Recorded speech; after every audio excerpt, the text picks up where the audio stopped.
송은재TV 시작합니다. 박영선을 국무총리로 발탁을 하고 양정철을 대통령실 비서실장으로 발탁을 한다 라고 하는 게 일부 언론에 보도가 됐고, 조금 전에는 대통령실에서 공식적으로 대변인을 통해서 이런 박영선, 양정철 인선을 검토한 바도 없다, 전혀 그런 게 없다라고 밝혔습니다. 참 이례적인 일입니다. 언론사도 근거 없이 이런 보도를 했다면 지금 아마 상당히 난리가 났을 텐데, 언론사도 보도할 만했다라는 태도고, 또 대통령실에서 이례적으로 그렇게 인사를 검토한 바가 없다라는 걸로 부인하는 걸로 지금 부랴부랴 덮고 있습니다. 그렇지만 정치권에서는 후폭풍이 대단합니다. 국민의힘이나 국민의힘 당원들, 이 지지층에서 이게 지금 박영선, 양정철 이 인선이 이게 말이 되는 것이냐, 이게 정체성 부분도 그렇고요. 정계 개편을 한다, 운동장을 넓게 쓴다 라고 할 때에도 그 주인공이 박영선, 양정철은 아니지 않느냐. 이게 지금 박영선, 양정철을 발탁을 한다라고 가정을 해봅시다. 그러면 이게 지금 이재명과 조국에게 어떤 협치나 이런 영향을 미칠 수가 있습니까? 또 이재명과 조국이 지금 협치를 할 자세가 되어 있습니까? 전혀 엉뚱한, 어떻게 해서 이런 말 그대로 충격적입니다. 민주당에서는 또 이걸 가지고 조롱합니다. 민주당을 갈라치게 하는 것이냐, 야권을 지금 분열을 노린 것이냐, 박영선, 양정철이 발탁을 하면 야권이 분열이 그렇게 되는 겁니까? 그런 영향력을 가지고 있습니까? 이 후폭풍이 이렇게 불고 있습니다. 대통령실에서는 이걸 덮기 위해서 부랴부랴 이제 대변인 논평도 내고 이런 상황입니다. 그런데 여기에서 중요하게 발견이 되는 부분은 윤석열 대통령이 지금 국정 쇄신을 놓고 굉장히 혼란스러워하고 있다라고 하는 점입니다. 갈팡질팡하고 있다라고 하는 것이죠. 그러니까 윤석열 대통령이 승부사적 기질이 있습니다. 대통령 후보 시절에도 이재명과 이렇게 지지율이 뒤바뀌는 그런 위기를 맞았습니다. 두세 차례. 그때마다 굉장히 발상의 전환, 이 이준석 사태 문제도 해결해 가면서 당시에 그런 승부사적 기질을 보였습니다. 그래서 대통령에 당선이 됐고 정권 교체를 해냈습니다. 왜 이렇게 갈팡질팡하느냐라고 하는 것입니다. 이게 지금 20년, 30년 전에 YS DJ 시절에 그런 이 정계 개편 이런 부분과 참고로 할 뿐, 그게 전혀 현실에 맞지가 않습니다. 또 윤석열 대통령과 한동훈 위원장으로 대표되는 새로운 정치 개혁을 하겠다라는 태도도 아닙니다. 이 구태의연한 자세죠.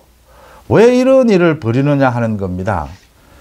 지금은 선거철이 아닙니다. 이 세상사가 가장 중요한 것이 무엇이 급하고 무엇이 더 중요한가.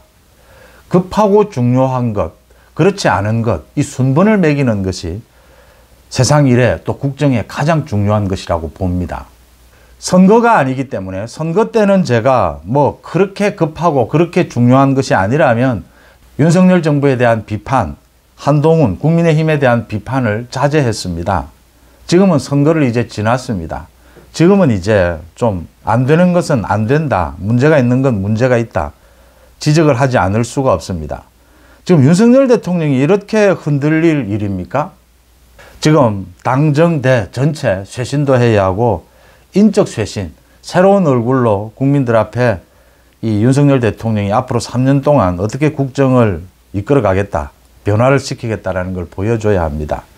고민이 많을 겁니다.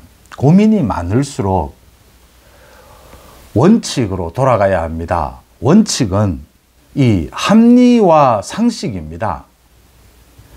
윤석열 대통령이 정권 교체를 해내고 대통령으로 당선이 됐습니다. 윤석열 개인을 보고 이 국민들이 지지한 것이 아니지 않습니까? 대다수는 상식과 법치입니다. 합리적인 것입니다. 그런 정권이 탄생해야 한다. 그런 정권으로 계속 이어져야 한다. 법치를 어기고 비상식적인 세력, 범법자 세력, 이재명, 조국 같은 세력은 권력을 잡아서는 안 된다. 국회를 장악해서는 안 된다. 이것이지 않습니까? 그 주인공으로는 윤석열이 될 수도 있고 뭐 누구로도 바뀔 수가 있는 것입니다. 언제나 정치의 흐름은 그런 것이죠. 그걸 이제 착각을 일으키면 이건 굉장히 곤란해진다라고 하는 겁니다. 총선 막판부터 시작해서 지금 이 생각할 때 윤석열 대통령이 가장 지금 헤매고 있는 것 두 가지 장면입니다. 하나는 총선을 일주일여 앞두고 대국민 담화를 발표를 했습니다. 의료개혁입니다. 의사 증원 부분, 이 부분이 논란이 돼서 이 부분이 잘 진행이 돼서 국민적인 지지를 받고 있었습니다. 그런데 의사들의 반발이 심해지면서 국민들이 이 부분을 조금 융통성 있게 하는 것이 맞지 않겠느냐 지적이 쏟아졌습니다. 선거 막판에 어떻게 해야 되겠습니까? 윤석열 대통령이 대국민 담화, 국민들이 뭐라고 생각했습니까? 뭐 어떤 말을 할 것이냐? 윤석열 대통령은 합리와 상식입니다. 합리와 상식적이라면 선거입니다. 선거에서 대통령이 어떤 이야기를 하는 것이 맞습니까? 예, 의사 증원은 필요하다. 그런데 이게 그렇게 많이 문제가 된다면 모든 것을 원점으로 돌려놓고 의사 증원을 한다. 그 원칙만 어기지 않는다면 그 숫자가 무슨 의미가 있겠느냐. 1명이 될 수도 있고 5,000명이 될 수도 있는 것이다. 이게 대통령의 담화여야 하지 않습니까? 그런데 그 담화를 하고 난 다음에 또 이 국민들의 반발이 있으니까 대통령실에서 대통령이 한 담화의 내용을 이 중점을 바꿉니다. 그래, 뭐 2,000명은 중요한 것이 아니다. 2,000명에 매몰될 필요가 없다. 이렇게 바꿉니다. 또 한 번은 어제입니다. 어제 지금 윤석열 대통령이 이제 총선 패배에 대한 입장을 국무회의에서 발표를 했습니다. 기자회견으로 발표를 하느냐, 국무회의에서 발표를 하느냐, 그건 큰 문제는 아니라고 봅니다. 진정성의 문제라고 봅니다. 진정성이 있다면. 어제 그러면 총선 패배를 놓고 국정 쇄신을 놓고 윤 대통령이 어떤 이야기를 해야 되겠습니까? 상식적이고 합리적으로 본다면요. 정말 잘못했다. 회초리를 맞겠다. 국정의 방향이 어떻든 간에 태도가 잘못됐다면 그게 중요한 것 아니냐. 국민들이 그렇게 보셨다면 이렇게 바꾸겠다. 야당과의 관계, 국회와의 관계, 인선은 어떻게 하겠다. 그걸 밝히는 것 아닙니까?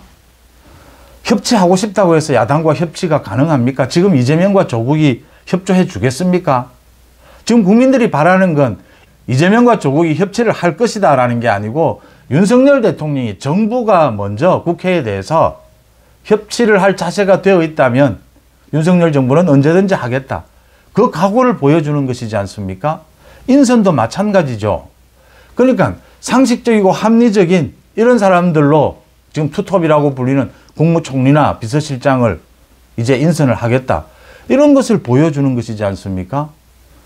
그걸 또 하고 난 다음에 미흡하다라고 해서 또 의료개혁처럼 또 4시간이 지난 다음에 대통령실에서 대통령이 한 말에 대해서 토를 답니다.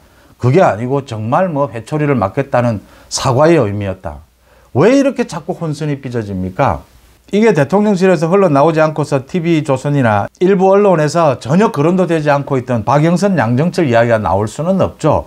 이걸 지금 덮는다고 그런 걸 뭐 인선을 검토한 적이 없다. 그것보다 더 중요한 건 지금 바로 국무총리 후보 비서실장을 임명하면 됩니다. 인선을 하면 됩니다. 그런데 아직도 못합니다.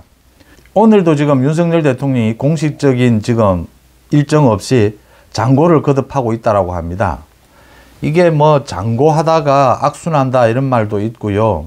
이게 여러 가지 꾀를 부리다가 이게 뭐 죽을 꾀를 낸다 이런 말도 있습니다. 이럴 때는 윤 대통령이 생각하는 것은 윤 대통령을 지지했든 지지하지 않았든 상식과 법치입니다. 지금 야당의 이재명과 조국은 절대 협조해 주지 않습니다. 윤석열 정부 탄핵, 개헌으로 갑니다. 그런데 탄핵과 개헌이 그렇게 국민들에게 먹혀들지 않을 겁니다.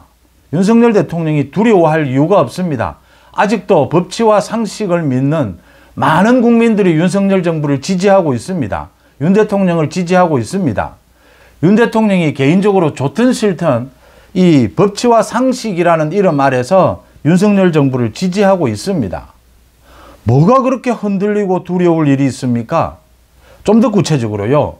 지금 인선 이야기가 나옵니다. 지금 원희룡, 한동훈 좀 더 넓게요. 이 한강 벨트를 책임을 졌던 나경원, 낙동강 벨트에서 승리를 이끌었던 김태호를 제외하고 지금 당정 간에 앞으로 더 어떤 주도적인 인물을 생각할 수 있겠습니까? 국무총리 마찬가지입니다. 지금 뭐 권영세를 비롯해서 주호영 뭐 여러 명의 인물이 거론이 되고 있는데 현역 의원은 아니고서 지금 이게 국무총리는 좀 상징적이어야 하지 않습니까? 비서실장과는 달리. 그래도 좀 통합적인, 일단 이재명 조국은 뭐 막다른 길로 가는 겁니다. 2판 4판이죠. 지금 감옥에 가야 될 사람들이니까요. 그렇지만 윤석열 정부는 다 문을 열어놓고 있어야 하지 않겠습니까? 그러면 국무총리는 좀 통합적인, 그래서 가장 대화가 되는 적합한 사람이 현역 의원이지 않습니까? 그 이외에 무슨 생각을 할 수가 있습니까? 국정쇄신 마찬가지입니다. 상식과 법치의 입장에서 쳐다보면 어떤 길로 가야 된다. 지금 국민들이 회초리를 든 것은 윤석열 정부 대통령 말 그대로 가는 방향 개혁해야 됩니다. 그런데 국회 협조 없이 굉장히 힘들 겁니다. 그럴 때 윤석열 대통령이 더 굽히고 더 숙이고 더 낮은 자세로, 대통령이 먼저 그런 자세로 나가라. 이재명과 조국이 그런 자세로 나오지 않는다면 그건 또 비상식, 또 법치를 파괴하는 것이다. 국민들이 응징할 것입니다. 결국은 믿을 것은 법치와 상식이고 이 윤석열 정부를 지지하는 국민들이고 지지층이지 않습니까? 그걸 외면하고 지금 어디에 가서 무슨 운동장을 넓히고 무슨 정치 지형을 어떻게 바꾸겠다라는 겁니까? 20년, 30년 전의 예를 가지고요. 참고할 수는 있습니다. 그런데 정치가 바뀌었습니다. 비현실적인 이야기를 되풀이하는 것은 어리석은 일이고요. 윤석열, 한동훈은 새로운 정치입니다. 윤석열, 한동훈 개인이 좋아서가 아닙니다. 이 송은재 TV도 마찬가지입니다. 송은재가 좋아서가 아니지 않습니까? 전체적으로는. 송은재 TV는 그래도 균형 잡힌 나름 합리적이고 상식적인 논평을 하려고 한다라는 것 아니겠습니까? 마찬가지라고 봅니다. 윤석열, 한동훈 아니어도 됩니다. 다른 사람이 주인공이어도 됩니다. 문제는 누가 법치와 상식을 구현해낼 수 있느냐라는 것이죠. 누가 저 이재명과 조국으로 대표되는 저 범법자들, 비상식적이고 법치를 파괴하려고 하는 사람들에게 권력 가까이 오는 것을 막을 수 있느냐, 쳐부술 수 있느냐의 문제지 않습니까? 흔들려서는 안 됩니다. 이럴 때일수록 국민을 믿고 가면 됩니다. 무엇이 그렇게 두렵습니까? 국민들이 곁에 있지 않습니까? 원칙은 분명하지 않습니까? 법치와 상식입니다. 그 길을 따라가면 그 끝에는 언제나 승리가 있습니다. 저는 그렇게 믿습니다. 여러분들도 그렇게 믿고 있을 것이라 생각합니다. 걱정들이 많습니다. 송은재 TV 마칩니다. 고맙습니다.